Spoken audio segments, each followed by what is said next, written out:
दोस्तों, मैं सुआद हूँ। आइए मेरी कहानी सुने।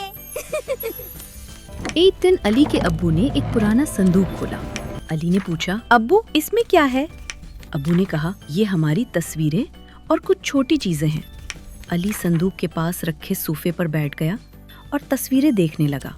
मुझे उम्मीद है कि आपको मेरी कहानी पसंद आई होगी। अलविदा दोस्तों, अगली बार मिलते हैं। अस्सलामुअलैकुम दोस्तों, मैं ज़ुआद हूँ। आइए मेरी कहानी सुने। दादा अबू ने सबको घर पर ज़ियाफत पर बुलाया था। जब खाना आया तो सब खुश हो गए। उनीसा ने दादा अबू से कहा, दादा अबू आज का खाना बहुत मजे का है। दादा अबू ने प्यार से कहा, बेटा प्यार से खिलाया गया खाना हमेशा अच्छा लगता है। मुझे उम्मीद है कि आपको मेरी कहानी पसंद आई होगी। अलविदा दोस्तों, अगली बार मिलते हैं।